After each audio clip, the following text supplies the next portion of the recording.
안녕하세요. 마틴 술레스케와 순례자 영성 6번째 강의를 시작하겠습니다.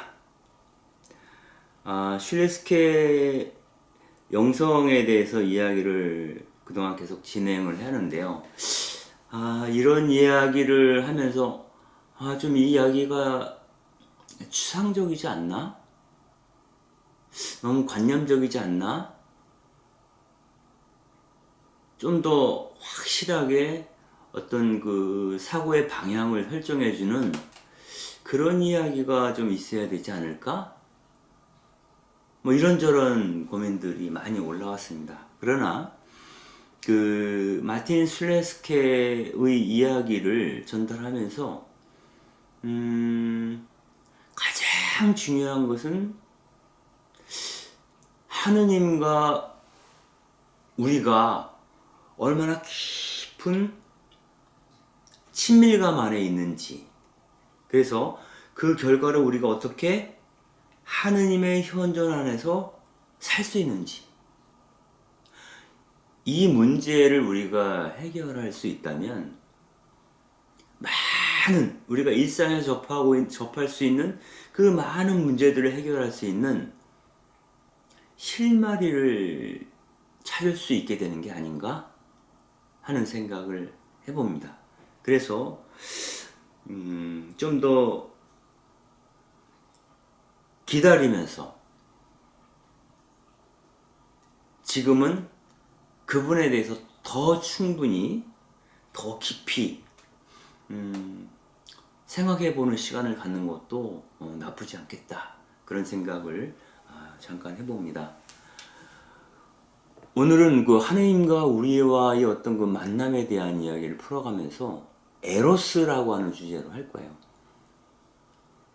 그 에로스라고 하는 것은 사랑이라고 번역할 수 있는데, 그 우정을 뜻하는 그 필리아, 그리스어죠. 이 필리아보다는 좀 더 감정적인 어떤 그 정서적인 것이 더 듬뿍 배인 그러한 사랑을 우리는 보통 에로스라고 얘기를 합니다. 에로스가 왜 중요하냐면 모든 생명은, 우리 자신을 포함해서 모든 생명은 이 에로스를 통과하지 않고서는 이 세상에 나아질 수 없기 때문입니다. 이 세상에 나올 수 없기 때문입니다. 다른 식으로 표현하면 생명을 낳는 것은 결국 사랑이라는 거죠. 하느님께서 지극한 사랑을 품은 결과가 우리가 살고 있는 이 우주와 우리 자신이라고 볼 수 있습니다. 하느님의 창조는 그분의 사랑으로 말미암은 것이다 라는 거죠. 그래서 그 요한복음이나 요한이 쓴 그 편지들을 보게 되면 하느님은 사랑이시다, 이런 얘기를 많이 해요. 그래서 우리는 사랑 그 자체이신 하느님으로부터 나왔으니 우리 자신이 사랑 그 자체일 수도 있겠다. 그래서 우리가 사랑을 경과하지 않고서는, 그 사랑 안에 흠뻑 빠지지 않고서는 결코 하느님을 볼 수 없다. 그리고 일단 하느님을 본 자는 하느님처럼 생각하고 하느님처럼 느끼고 말하고 행동하게 된다. 그 결과가 또한 이 세상에 생명을 가져온다라고 하는 거죠. 요즘 그 기후 위기에 대한 이야기가 많이 되고 있는데요. 우리가 이 생태계 파괴를 불러온 원인도 역시 이 세상에 대한 그 온갖 피조물들에 대한 사랑이 없기 때문이었겠죠. 만약 그 모든 그 사물들에 대한 사랑이 깊이 우리 안에 잠겨 있었다면 그 생태계를 우리가 그토록 심각하게 훼손하지는 못하겠죠. 마치 우리가 우리 자녀들이 상처받기를 원하지 않는 것처럼 말입니다. 그래서 결국 생명을 낳고 그 생명을 양육하고 이 생명이 꽃필 수 있도록 돕는 힘은 사랑이고 그것을 에로스라고 표현할 수도 있을 것 같아요. 그리고 그 바탕에는 하느님, 사랑 그 자체이신 하느님과 우리가 맺고 있는 친밀한 관계, 그 관계로부터 비롯된 것이다 라고 하는 이야기를 해볼 수가 있겠습니다. 이 그림을 보게 되면 십자가에 달리신 예수님께서 한 사람을 꽉 끌어안고 있죠. 바로 이러한 사랑, 이 뗄 수 없는 이 사랑만이 우리에게 참다운 의미의 생명을 낳게 한다 라고 이야기할 수 있겠습니다. 먼저 노래 한 곡을 들을 텐데요. 그 한대수의 노래입니다. 이 노래를 여러 뮤지션들이 같이 불렀어요. 그래서 새로운 생명은 나 혼자 산출할 수 있는 게 아니라 나와 너가 맺는 하나님의 현존 안에서 나와 우리들이 맺는 그 협주, 협연, 협력, 협동, 공동의 실천, 연대 이런 것을 통해서만이 가장 아름다운 것이 우리에게 다가올 수 있다라는 겁니다. 한번 음악을 먼저 들어보시죠.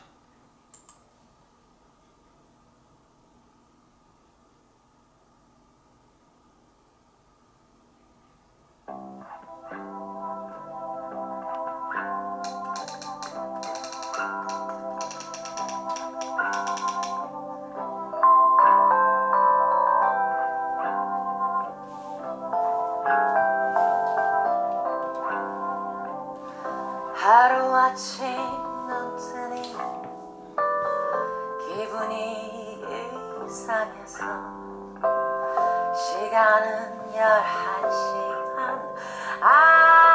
피곤하구나. 소주나 한 잔 마시고 소주나 2잔 마시고 소주나 3잔 마시고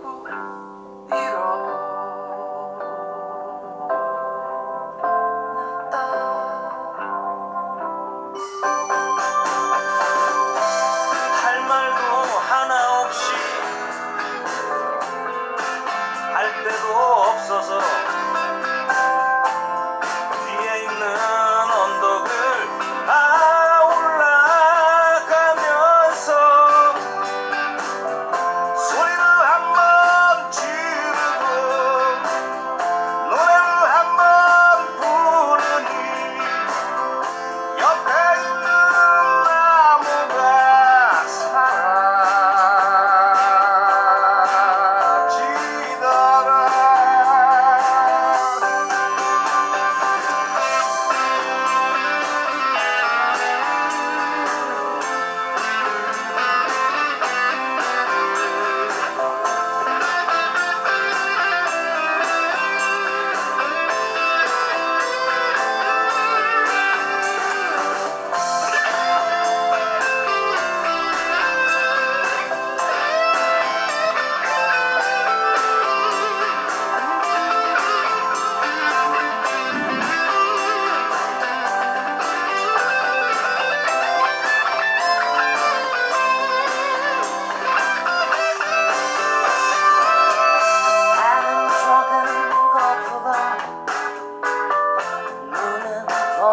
없어서 광복동에 들어가 국수나 한 그릇 마시고 과문 앞에 기대요 치마 구경하다가 하품 4번 하고서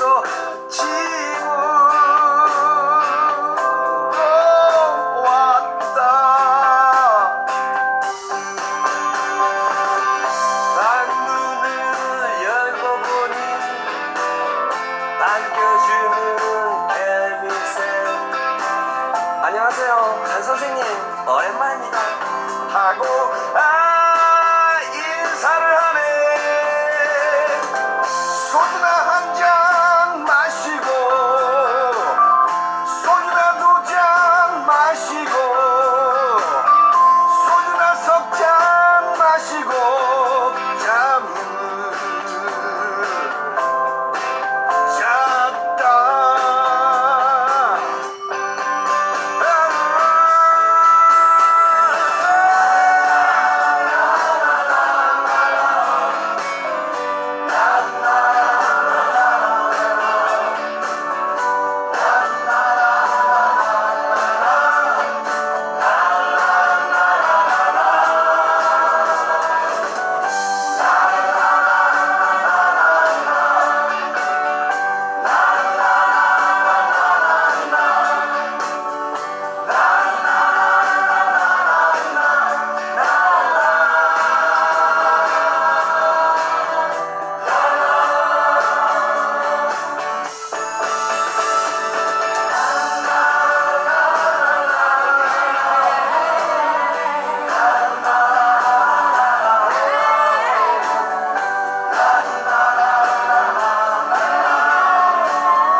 이 영상을 보면서 제가 느낀 게,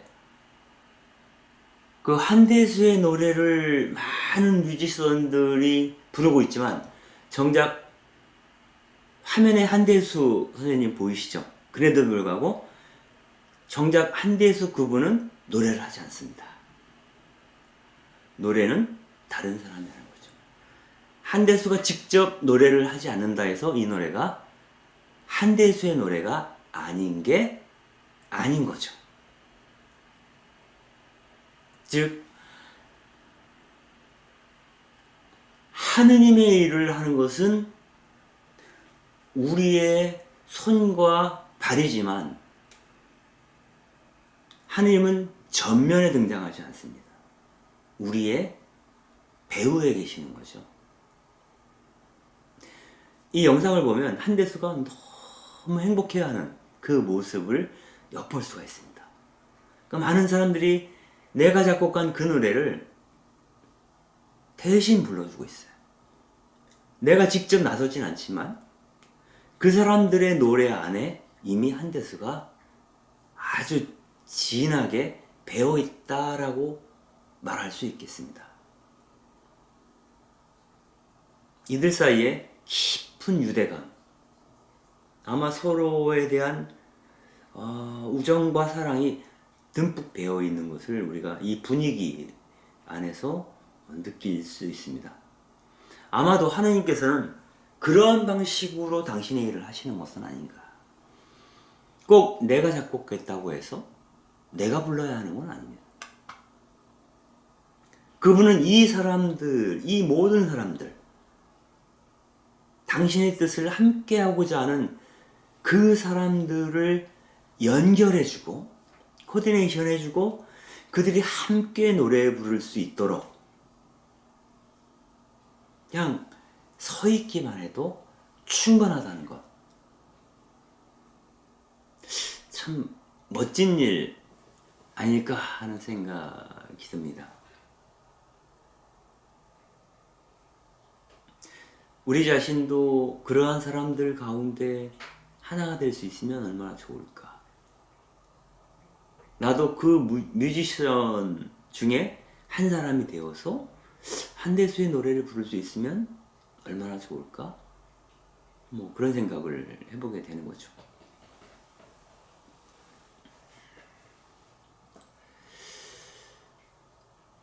그 슐리 스케는 그 6번째 이야기를 시작하면서 이런 얘기를 합니다. 하느님은 우리의 입술이 어떻게 움직이는 것을 보는 게 아니라 우리 마음이 어떻게 움직이고 있는지를 보고 있다는 겁니다. 우리 입술이 어떤 워딩을, 어떤 단어를 토해내는가를 보는 게 아니라 우리의 마음이 어디를 향하고 있는지, 어느 방향으로 이동하고 있는지, 그 방향이 그분에게로 가는 것인지 아니면 그분으로부터 조금씩 떠나가고 있는 것인지, 당신의 언어를 그 마음이 담고 있는지, 그 언어를 잊어버린지 너무 오래된 그런 마음인지를 보신다는 그런 거죠. 다른 방식으로 성 아우구스티누스는 이렇게 얘기합니다. 우리 혀가 침묵할지라도 우리의 마음은 계속 기도한다. 마음이 떠나서 어떻게 보면 생각이 없어서 아니면 여러 가지 환경 자체가 그분이 부담스러워서 하느님에 대해서 아무 말 하지 않고 있어도 내 마음은, 우리들의 마음은 누가 시키지 않아도 하느님을 갈망하게 되어 있다. 이렇게 얘기를 하죠. 이 아우구스티누스 성인은 뭐 그 말로 유명한 분이시잖아요. 우리가 하느님으로부터 왔으니 하느님에게로 가서 쉬기까지 우리 마음은 착잡하나이다. 불안하나이다. 이렇게 얘기를 하죠. 우리의 원천, 우리라고 하는 이 생명의 원천이 그분이시기 때문에 우리는 모든 인간은 지금 그 사람이 어떤 모습으로 살든지 마음속 깊은 곳에서는 그분을 갈망하고 있다라는 겁니다. 아마 그래서 어느 백성, 어느 민족 누구에게나 종교라는 것이 있는 것 같아요. 그게 뭐 그리스도교 신앙이든 또 유대교이든 뭐 아니면 뭐 불교이든 유교이든 무엇이든 어떤 좀 더 영원한 궁극적인 그리고 내 존재의 원천에 해당되는 그 무엇에 대한 갈망, 이런 것은 사람들에게 굉장히 본질적인 것이 아닌가 하는 생각을 해보게 됩니다. 그런데 그 갈망이 결국은 당신은 누구십니까? 라고 묻는 질문으로부터 시작되죠. 하느님, 당신은 누구십니까? 만약 우리가 당신은 누구십니까? 라고 아니면 당신 이름이 뭐요? 라고 묻지 않는다면 그 누구도 대답하지 않는다. 하느님조차도 당신은 도대체 누구십니까? 라고 우리가 묻지 않으면 우리에게 당신이 누구신지 대답을 해주시지 않는다는 겁니다. 그래서 우리는 늘 그분에 대해서 질문하는 자, 궁금해하는 자, 그러한 사람이 되어야 하는 것이고, 우리들의 질문을 항시 기다리시는 분이 바로 하느님, 그분이시다라고 슐레스케는 얘기를 합니다. 그런데 이렇게 질문하는 자는 굉장히 그 집안이 연약할 수밖에 없다고 얘기를 하는데요. 그건 뭐냐면 질문에 대한 답이 어떻게 돌아올지 우리는 가늠할 수 없습니다. 그래서 늘 그 대답을 기다리며 불안해하죠. 질문하는 자는 불안정합니다. 그건 이거야 라고 확신하는 사람들은 자기 생각에 완벽하게 사로잡혀 있는 사람은 아주 안정감이 있죠. 대신에 융통성도 없고 타인에 대해서 관대하지도 않고 그분에 대한 선입관으로 꽉 차서 그분에 대한 이미지를 자기 삶 속에서 확장시키지 못하죠. 하느님은 한마디로 표현할 수 있는 분 아니라고 하는 사실을 그 사람은 모르는 거죠. 그래서 나의 안정감을 위해서 사실상 하느님을 포기했다라고 말할 수도 있겠습니다. 실레스케는 장자의 이야기를 여기서 인용합니다. 나무와 풀은 막 생겨날 때 갓 돋아난 그 나무와 풀은 아주 연하다는 겁니다. 그러나 그 나무와 잎사귀들이 죽을 때는 딱딱하게 말라서 버석버석 하는 소리가 난다. 버석거린다는 거예요. 그럼 우리는 말라버린 그 가지를 선택할 것이냐, 아니면 갓 돋아난 그 열이 연한 잎사귀를 선택할 것인가? 이것은 죽음을 선택할 것인가? 생명을 선택할 것인가? 만약 네가 생명을 선택하고 싶다면 늘 질문하는 자가 되어야 하고 너를 불안정함 속으로 내어놓아야 한다는 겁니다.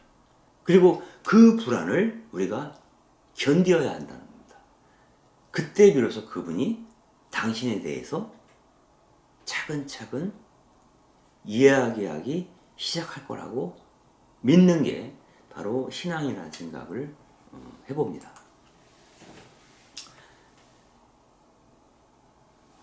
이건 다른 식으로 표현하면 이미 굳어버린 흙으로는 하느님도 아무것도 하느님은 이미 굳어버린 흙으로는 아무것도 빚을 수 없다라는 겁니다. 그 흙이 부드러워야 그 작가가 그 흙을 만져서 어떤 형상을 빚어내게 되죠.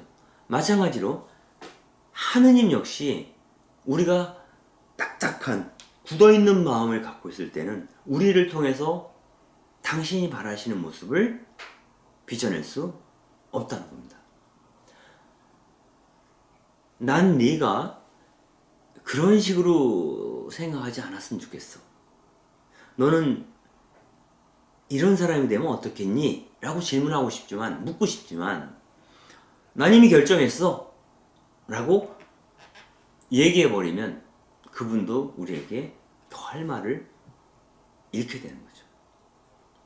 이런 경우에 그럼에도 불구하고 하나님께서 우리를 빚어내시려면 굳어버린 흙을 깨뜨려야 하는 것처럼 우리의 완고한 마음을 부수어야 한다는 거죠. 그 부수는 과정에서 나도 고통스럽지만 하느님도 고통스러울 거라는 것을 우리가 짐작할 수 있습니다. 결국 우리는 질문하지 않는 신앙, 나 자신을 그 불확실함 속으로 밀어넣을 용기가 없는 사람, 이런 사람들은 눈에 보이는 것, 안정적인 것, 손에 잡히는 것만을 찾기 때문에 사실상 손에 잡을 수 없는 그분, 하느님을 잃어버릴 위험도 있다. 하느님을 상실할 위험에 노출되어 있다 라고 표현할 수도 있습니다. 그런데 그런 나의 경직된 하느님에 대한 생각, 그것을 강화시키는 것 중에 하나가, 단단하게 만들어 놓는 그런 것 중에 하나가 어쩌면 교리나 전통일 수도 있겠다 라고 실레스케는 얘기합니다. 즉 교리와 전통을 금과 옥조처럼 꽉 쥐고 있을 때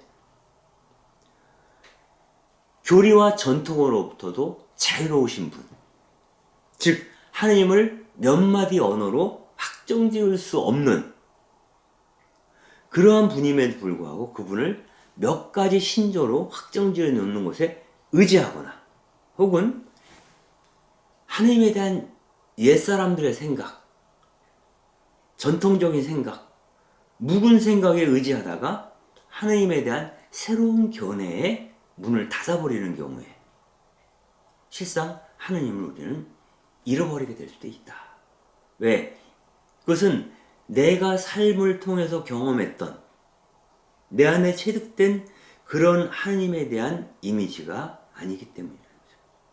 우리는 삶의 과정을 통해서 그분을 조금씩 알아나가고 있는 것이고, 그 조금씩 알아나가는 과정 속에서 그분이 아주 오래되었지만 아주 새로운 존재로, 그분이 이런 분이셨어? 라고 느끼게 되는 그 기쁨을 못 누리게 되는 겁니다. 그런 사람들은 그분을 알아가는 과정, 그 탐구하는 과정, 그 묻는 과정에서 그 대답을 기다리는 그 시간이 주는 기쁨과 행복을 모르는 사람이죠. 그리고 내가 질문을 던지고 그분이 답하고 또 질문을 던지고 답하고, 이러한 서로의 대화가 주는 우리에게 삶에 대한 기쁨. 알면 알수록 더 매력적이고 더 사랑할 수밖에 없는 그분에 대한 기억을 상기시키는 그런 행복을 놓치게 된다는 겁니다. 그래서 사실은 묻지 않는 믿음은 굉장히 위험하고 불안정하다. 사실상은 오히려 묻는, 당신은 누구신가요?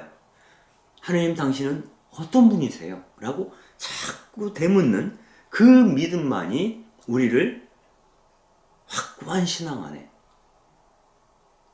이 세상의 어떤 도전에도 응답할 수 있는 신앙 앞에 서게 한다 라고 이야기할 수 있겠습니다.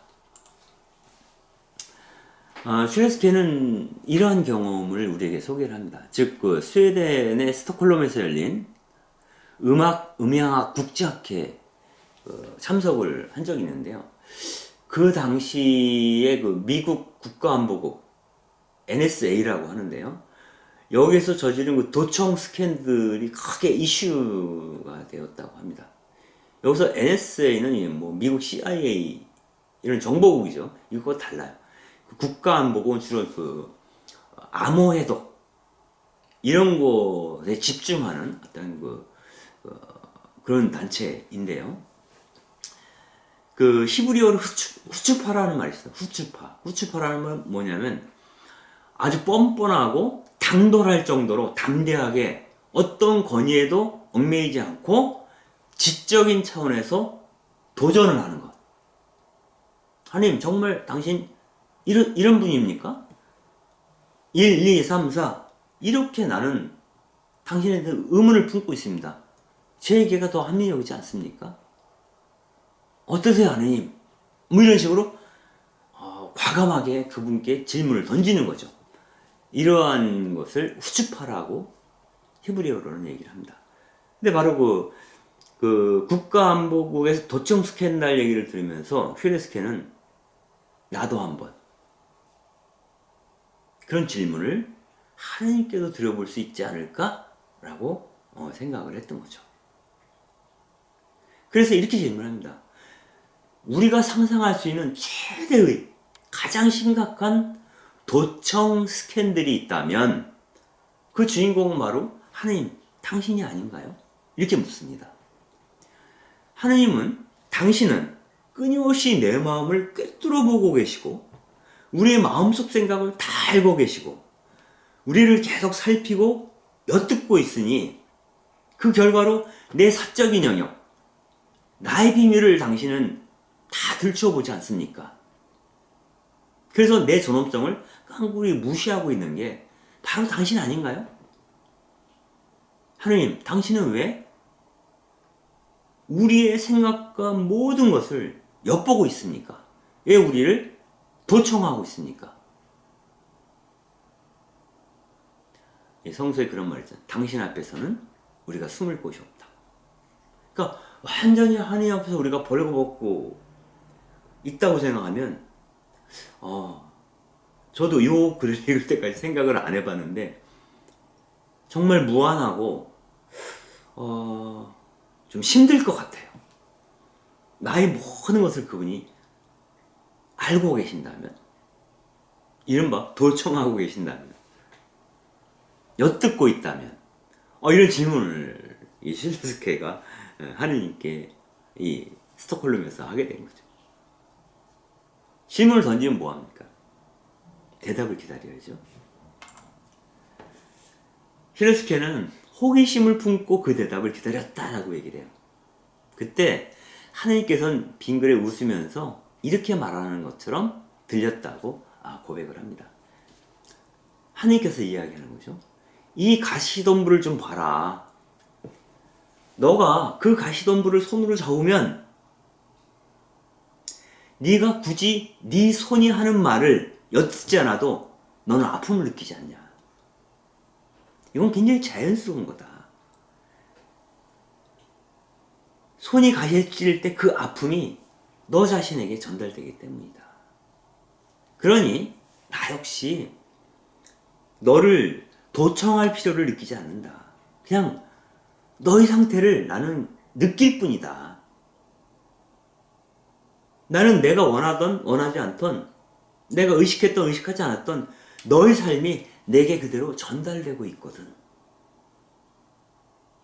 내가 지금 아픔을 느끼고 있으면 굳이 도청을 하지 않아도 그분도 역시 가슴 한켠이 결려오고 아파오기 시작한다는 거예요. 그러니까 어떻게 보면 우리 자신은 그분의 연장일 수 있죠. 그분이 하느님의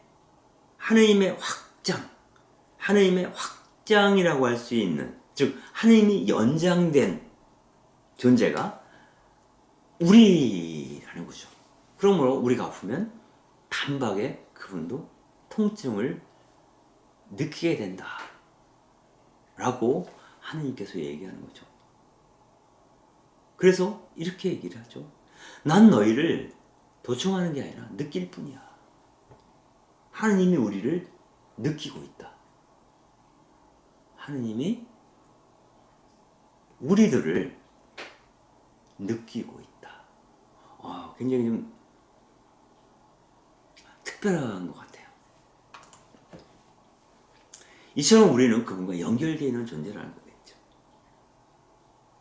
우리는 끊임없이 하느님과 언제든 연결되어 있는 그런 존재이고, 그 연결망은 아주 민감하고 예민하다는 거예요.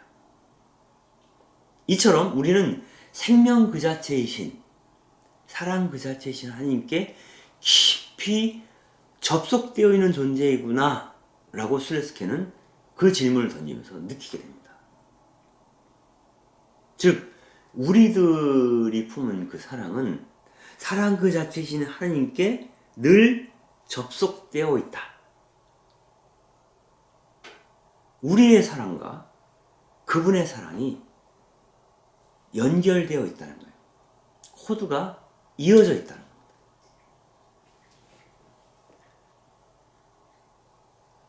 그런데 보세요. 이 세상 누구나, 또 사랑이 아니라도 이 세상 모든 피조물이 이처럼 하느님과 연결되어 있죠. 그러므로 내가 통증을 느낀다는 것은 하느님께서도 고통받고 있다는 것이고, 하느님께서 고통받고 있다는 것은 나 밖에 있는 다른 모든 피조물들이 그 고통을 공유하고 있다라고 이야기할 수도 있겠습니다. 마찬가지로 어떤 사람이 고통을 받고 있을 때 그 고통은 하느님이라고 하는 그 존재를 통해서 우리에게까지 그 고통이 전달되어 온다. 이게 고통에 대한, 타인에 대한 민감성, 컴패션이죠, 말 그대로. 공감 능력이 생기는 겁니다. 우리가 타인의 고통을 내 고통처럼 느끼는 이유는 바로 그 고통을 민감하게 느끼시는 하느님을 통해서 그 고통이 내게로 오기 때문입니다. 그처럼 우리 모두는 하느님 안에서 깊은 차원에서 연결되어 있는 존재다라는 것을 우리는 알 수 있겠습니다. 그런 측면에서 본다면 우리 모두는 하느님 안에서 살고 움직이고 노래하고 춤추고 먹고 마시고 이야기 나누면서 사랑하고 미워하면서 그렇게 존재하는 것이 아닌가 하는 겁니다. 이를 두고 그 바오로 사도는 이런 얘기, 그 사도행전에 보면 바오로 사도에 대한 얘기가 나오는데요. 바오로 사도가 아테네에 갔을 때 아테네 사람들이 우상을 섬기는 것을 보고 격분한 거죠. 그래서 그들이 그 정치적인 어떤 사상적인 철학적인 토론을 하는 아레오파고스 광장에 가서 이런 얘기를 해요. 여러분들이 섬기고 있는 그 예배당을 살펴보니까 거기에 이렇게 써 있더군요. 알지 못하는 신에게. 그런데 나는 여러분들이 알지 못하는 신이라고 부른 그 신을 선포하려고 합니다. 그분은 하늘과 땅의 주님으로서 사람이 지은 신전에 사는 분이 아닙니다. 사람이 지은 신전에 사는 분이 아니라 이 세상에 아주 편만하신, 어디에나 계신 그런 분이십니다 라고 하는 거죠. 그래서 이분은 뭔가 부족한 게 있어서 인간들로부터 경배를 받아야, 절을 받아야, 섬김을 받아야 만족하시는 그런 분이 아니라는 거예요. 오히려 하느님은 모든 것에게 생명과 당신의 숨을 불어넣어 주시는 분이다. 그러니까 그분은 인간에게 받을 것이 있는 사람이 아니야. 받을 것이 있는 존재가 아니라 오로지 숨과 생명을 주시는 분. 바로 그분이십니다. 라고 얘기합니다. 그분께서는 온 인류를 만드시어 온 땅에 살게 하시고 일정한 절기와 거주지의 경계를 정하신 분입니다. 하느님이 이 세상 모든 것에 이처럼 관여하신 이유는 사람들로 하여금 당신을 발견하게 하시려는 겁니다. 여러분들이 살면서 이리저리 더듬거리다가 그분을 찾아낼 수 있도록 말입니다. 사실 그분께서는 우리로부터 멀리 떨어져 계시는 분이 아니라 우리 안에, 우리로부터 멀리 떨어져 계시는 분이 아닙니다.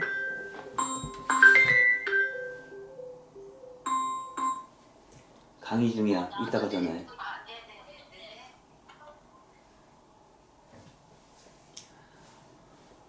그분은 오히려 우리가 그분 안에서 살고 움직이면서 존재하는 거라고 얘기합니다.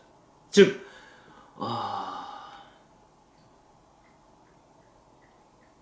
그분은 어디서나 계시면서 우리가 그분의 숨결 안에서 사실은 살고 있는 것이 아니냐, 살고 있는 것이다 라고 바오로 사도는 이야기하는 것이죠.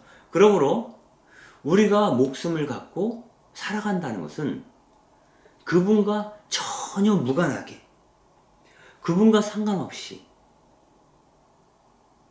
그 삶이 영이 될 수 없다는 것을 뜻하기도 한다 라고 이야기하는 것입니다. 이처럼 우리는 하느님께 연결되어 있는 존재인데요. 그분과 함께 많은 것을 느끼면서 우리의 마음은 하느님의 마음에 접속되고 있다는 거고요. 우리는 그분과 더불어 생각하면서 이성을 통하여 하느님께 접속되고 우리의 영은 기도를 함으로써 그 순간에 하느님과 깊이 접속된다. 그리고 우리의 그 세심하고 배려하고 챙겨주는 그러한 행동을 통해서 우리는 또한 하느님과 접속되어 있다. 즉 우리의 감정과 우리의 이성과 우리의 영과 우리의 행동, 사실상 우리의 모든 것은 하느님과 접속되어 있는 상황에서 진행되고 있는 것일 뿐이다라는 거예요. 그처럼 우리는 하느님과 연결되어 있는 존재이기 때문에 우리는 이 세상을 축복하는 하느님의 일부라고 얘기할 수도 있는 거죠. 다른 말로 표현하면 우리는 하느님이 우리를 도청하고 계신다기보다는 우리와 접속되어 있다. 우리의 코드를 하느님이라고 하는 플러그에 꽂아두고 있는 존재, 바로 그것이 사람이지 않을까라고 생각해야 한다는 거죠. 여기서 이런 얘기를 덧붙입니다. 하느님을 너 자신 안에서만 찾고 너를 통해서 찾지 않으려고 하는 영성은 참으로 위험하다라고 얘기를 해요. 즉, 하느님은 어디 계셔요? 우리 마음 안에, 우리 안에 있는. 그래서 내 안에서 그분을 찾기만을 갈망하는 것은 위험하다는 거예요. 어쩌면 하느님은 우리를 통해서 찾아지는 존재라는 거예요. 우리를 통해서. 이게 굉장히 다른 거예요. 내 안에서 찾기를 원하는 사람은 제일 먼저 해야 될 것이 면벽 수행이죠. 골방에 들어앉아서 내 안에 계신 하나님이 어디 계신가? 그리고 참선을 해야 되는 거죠. 그러나 그 하느님은 나를 통해서 드러나시는 분이라는 거예요. 우리는 내 안에서 하느님을 찾기도 하지만 내가 하는 말, 내가 하는 느낌, 내가 하는 행동을 통해서도 하느님이 이런 분이셨구나 라고 나도 느끼고 다른 사람들도 나를 보고 하느님이 저런 분이셨구나 라고 하느님을 느끼고 생각하고 하느님처럼 행동하게 된다는 겁니다. 이건 인간이 우리 자신을 위해서 존재하는 존재가 아니라 우리가 축복하고자 하는 대상을 위해서 존재하는 존재이기 때문이라고 얘기를 합니다. 마치 하느님은 하느님 자신을 위해서 존재하는 분이 아니라 이 세상을 위해 존재하는 분인 것처럼. 왜? 그분은 사랑이시기 때문에. 사랑은 사랑을 줄 만한, 아니면 사랑을 받을 대상이 필요하죠. 내 마음의 초점이 나한테 맞춰져 있는 것이 아니라 나 밖에 있는 그 존재에게 맞춰져 있을 때 우리는 그것을 사랑이라고 해요.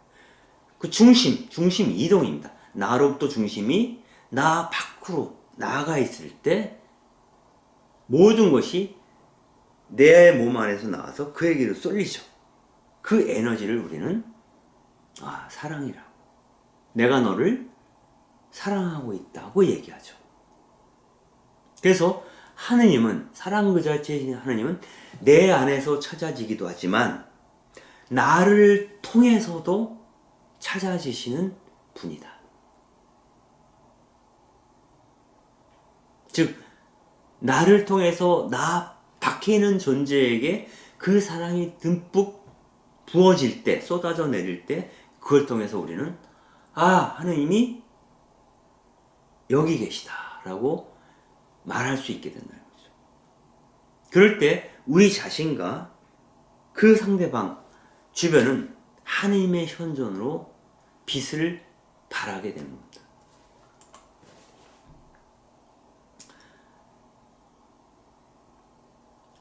여기서 필로소피는 이런 얘기를 해요. 우리는 하느님을 보는 만큼 거룩해집니다. 그러니까 하느님을 보는 행위가 거룩함으로 나아가는 통로라는 겁니다. 그래서 먼저 하느님을 봐야 하는데, 지난 시간에 말씀드렸지만 어떤 사람이 하느님을 보나요? 산상수훈에 보면 마음이 깨끗한 사람은 행복하다. 그들은 하느님을 보리니, 이렇게 돼요. 그러니까 나를 겹겹이 싸고 있는 어떤 편견, 고집, 교의, 전통, 이 모든 것을 일단은 제로 상태로 내려놓고 맑은 눈으로 그분을 바라보아야 그분이 선명하게 보일 거다. 네 탐욕스러운 눈빛으로는 절대 그분을 볼 수 없어. 탐욕은 사랑을 알지 못하기 때문이죠. 탐욕은 사랑을 알 수 없기 때문에. 요한 1서에는 이런 얘기가 나옵니다. 사랑하는 여러분, 이제 우리는 하느님의 자녀입니다. 우리가 어떻게 될지는 아직 드러나지 않았지만 그분께서 나타나시면 우리도 그분처럼 되리라는 것을 알고 있습니다. 그분을 있는 그대로 뵙게 될 것이기 때문입니다.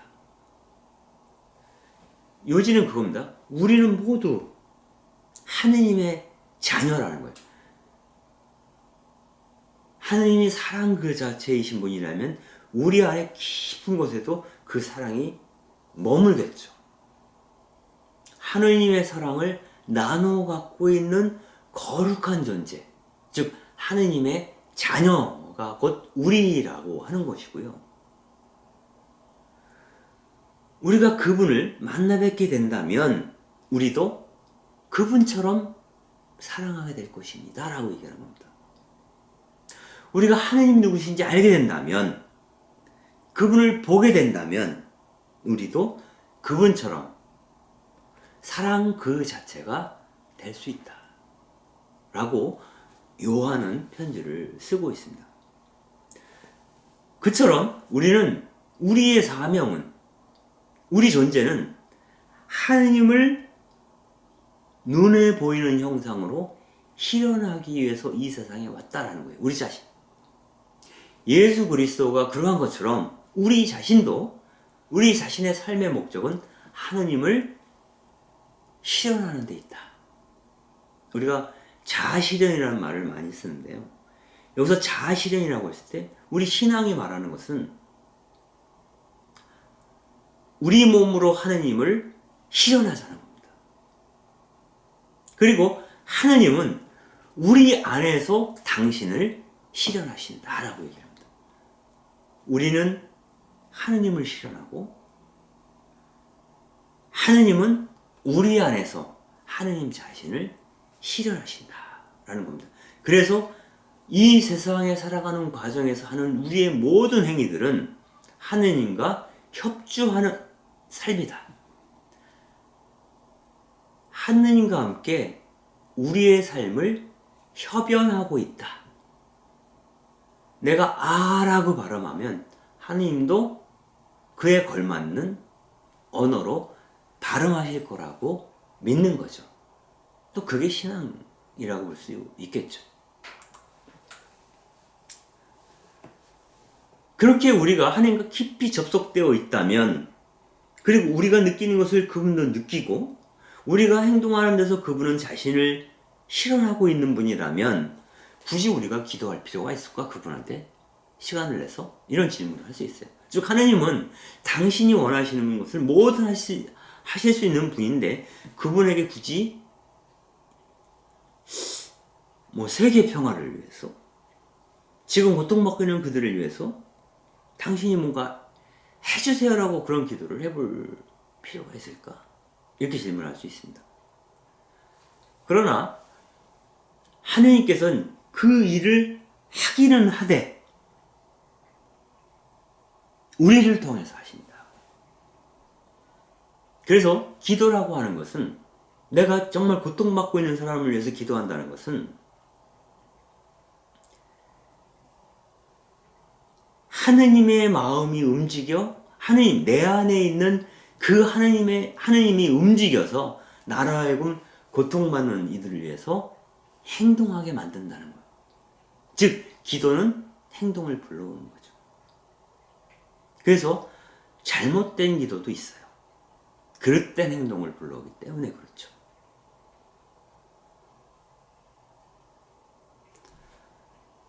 이렇게 얘기를 합니다. 슐레스케는. 하느님의 뜻은 우리 자신을 통해서 이루어져야 한다. 우리 자신을 통해서 깨끗해져야 하고 거룩해져야 하고 우리를 통해서 모든 일이 일어나야 한다. 하느님께서는 우리를 넘어서지 않는다. 하느님은 우리와 나 자신과 협주를 통해서, 협주함으로써 내가 배우도록 이 세계에 보내진 존재다.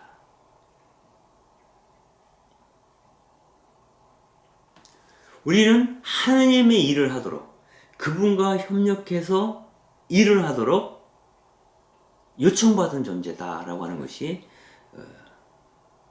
슐레스케의 생각입니다.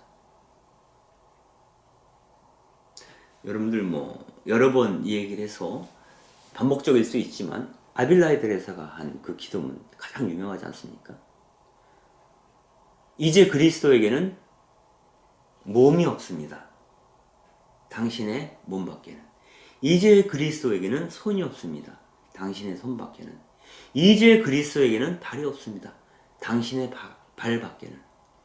그리스도께서는 이제 당신의 손을 통해서 이 세상을 축복하시고 당신의 발을 통해서 이 세상의 모든 땅을 밟고 계시는 거죠. 그리스도께서는 이제 우리를 통해서 일하신다고 아빌라의 성녀들에서는 이야기를 합니다.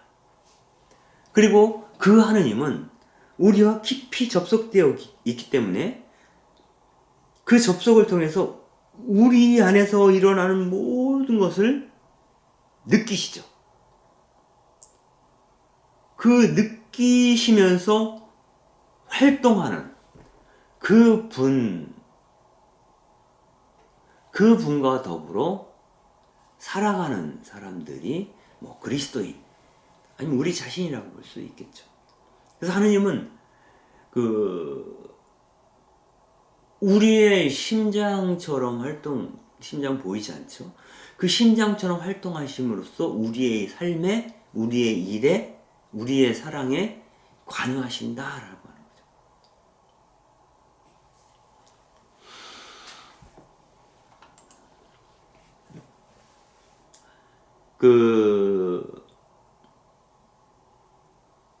예수님이 십자가에서 돌아가시고 나서 그분이 부활하신 사건을 전달하고 있는 요한복음서를 잠깐 보면 이런 얘기가 나옵니다.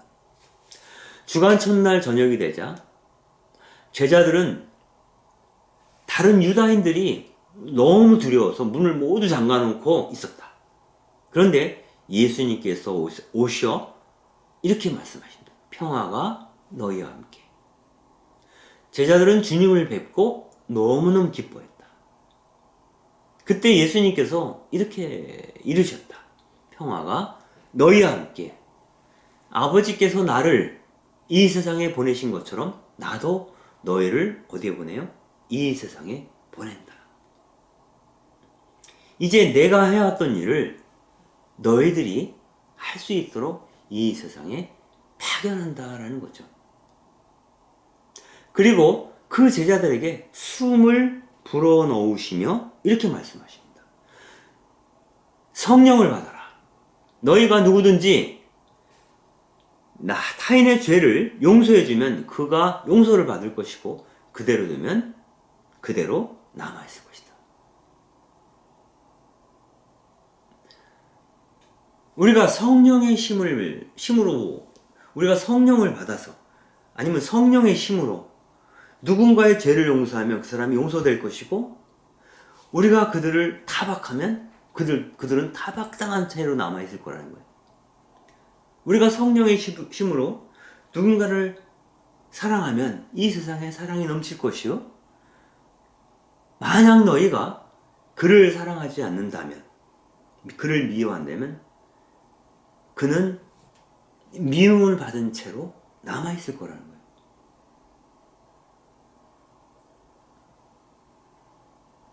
어찌 보면 하나님은 우리를 통해서만이 현존하시는 분일 수도 있어요.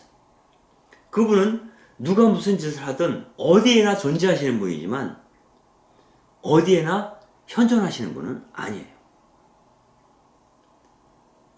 하나님은 누구에게나 있지만 누구에게나 현존하는 분은 아니라는 거죠. 내가 그분과 깊이 접속되어 있고 그 전파를 느끼면서 민감하게 그분을 감지하고 생생하게 그분과 대화를 나누며 동행할 때 그 자리에서만 하나님은 현존하시죠. 그래서 우리는 우리의 삶을 통해서 하느님을 현존케 할 수도 있고 하느님을 소멸시킬 수도 있어요. 그런 차원에서 보면 인간은 왕다운 존재, 하나님다운 존재, 아주 고귀하고 거룩한 존재죠. 성령의 뜻에 순응하면 그런 존재가 되는 거고요. 이 성령을 받지 않으면, 성령에 따라 살지 않으면, 성령에 힘입어 움직이지 않는다면 그 하느님은 손발이 잘린 죄수처럼 고통받고 있다라는 거죠. 우리가 하느님을 사랑한다면 그분의 사랑이 나를 통해서 이 세상에 흘러나가도록 나 스스로를 허용하는 것, 나 스스로를 열어놓는 것, 이것이 필요하겠죠. 그렇지 않다면 그 사람은 그분을 사랑하는 게 아니죠. 슐레스케는 그런 얘기를 해요. 나는 내 악기가 제대로 작동을 하는지, 제대로 연주를 하는데 적절한지 그것을 도청할 필요가 없다. 내가 이 바이올린을 만들었고 내 안에 있는 모든 것이 이 바이올린이 좋은 울림을 울릴 수 있도록 심혈을 기울였다. 그리고 좋은 울림을 울리는 것은 바이올린의 존재 이유이기도 하다. 바이올린이 연주되는 과정에서 그 공명이 일어나는데 그 공명들이 서로 진폭을 벗어나는 게 하나만 있더라도 이 소리의, 이 울림의 스펙트럼이 깨져버린다는 거예요. 우리가 삑사리가 난다 이렇게 표현을 하는데요. 나는 악기가 이상한 소리를 내면 그 소리를 굳이 들으려고 애쓰지 않아도 어디에 문제가 있는지 단박에 안다는 거예요. 즉 도청하지 않아도 늘 그 바이올린을 느끼고 있다는 거예요. 느낄 수 있다라는 거예요. 바이올린 제작자는. 마치 내 안에 어떤 문제가 있는지 하나님께서 나보다 먼저 민감하게 느끼시는 것처럼. 그래서 그분이 터치해 준다면, 바이올린 제작자가 바이올린을 터치한다면 다시 좋은 소리를 낼 수 있게 되는 것이죠. 그렇다면 그 바이올린은 바이올린 제작자 가까이 있어야 되겠죠. 우리가 그분과 늘 가까이 있다라고 느끼고 그분과 의사소통을 하기를 원하고 그분을 갈망하고 있다면, 그래서 그분이 친밀감 안으로 들어와 계시다면 하시라도 문제가 발생할 때 그분께서 나를 만져주시리라, 그렇게 믿는 게 신앙이죠. 그래서 슐레스케는 이런 얘기를 덧붙입니다. 우리의 마음은 내게 아니라 하느님의 것이라는 거예요. 그래서 하느님은 우리의 형편이 어떤지 늘 느끼고 감지하고 계시다는 거예요.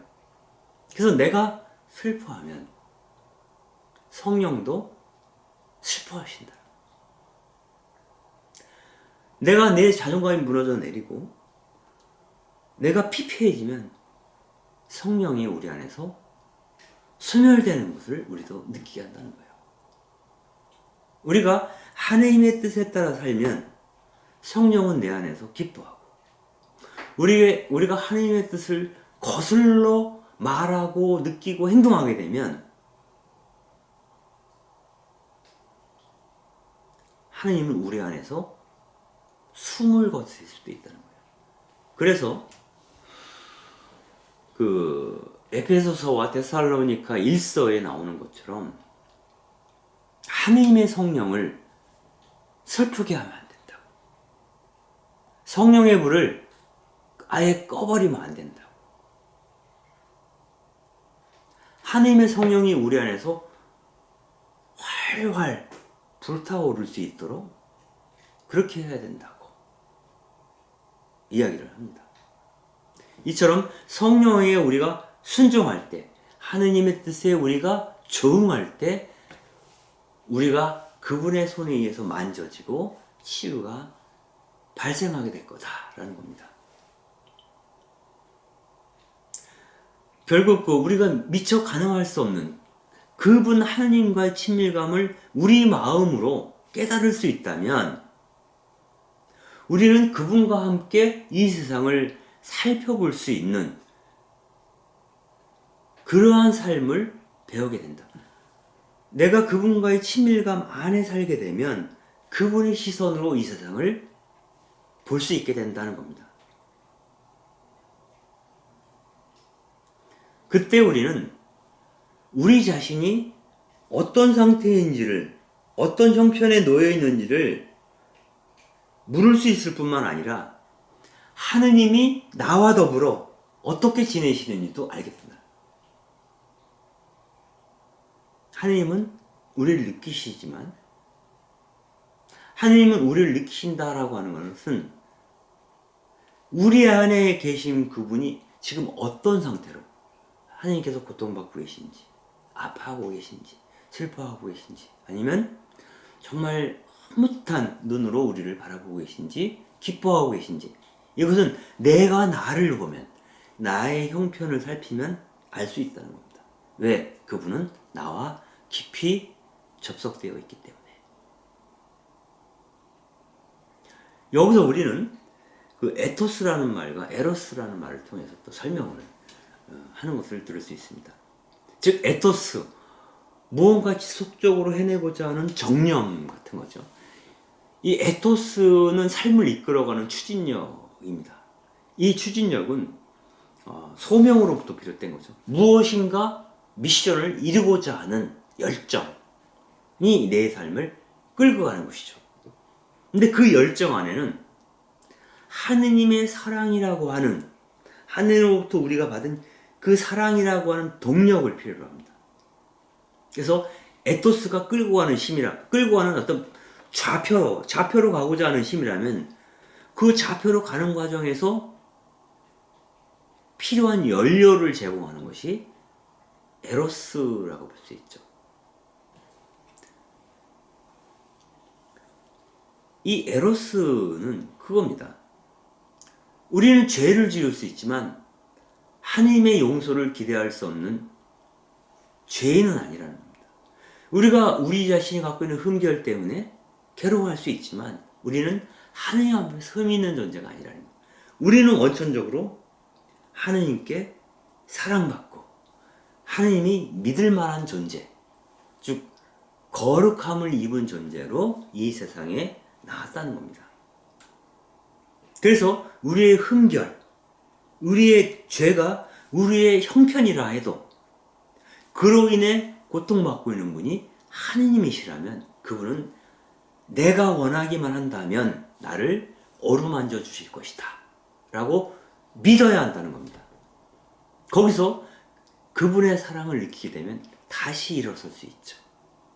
여러분, 예수님께서 공생활 3년 동안 죽기까지 십자가에 매달려 돌아가실 때까지 그 길을 걸을 수 있었던 것, 하느님의 자비를 당신의 몸을 통해서 실현할 수 있었던 것은 복음서에서는 세례사건 이후라고 얘기합니다. 즉 세례사건 이전에는 예수님이 사랑을 베풀었던 어떤 행적들이 나와 있지 않아요. 세례사건 때 하늘이 호련히 열리며 이런 소리가 들리죠. 너는 내 사랑하는 아들, 내 마음에 드는 아들이다. 그 하느님의 무상적인 값없이 우리에게 주는 그 사랑 고백의 체험을 통해서 예수님은 죽을 때까지 하느님의 자비를 증거할 수 있었죠. 그래서 그 하느님의 사랑이라고 하는 그 에너지, 이 에너지를 받는 것이 우리에게 얼마나 중요한 것인가. 그것이 없이는 우리가 바라던 바를 이룰 수 없다라는 겁니다. 여기서 우리 자신에 대한 자존감, 하나님의 사랑받이라고 하는 자존감이 우리의 삶을 이끌어가도록 허락하는 것, 바로 그러한 사람들을 우리는 신앙인이라고 부를 수 있겠습니다.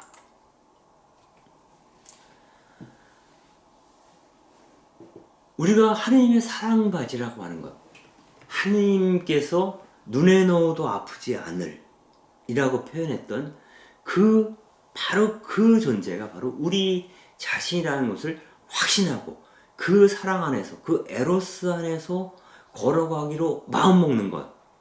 또 하나님께서 나의 모든 그 사랑을 지금 세심하게 감지하고 있다는 것.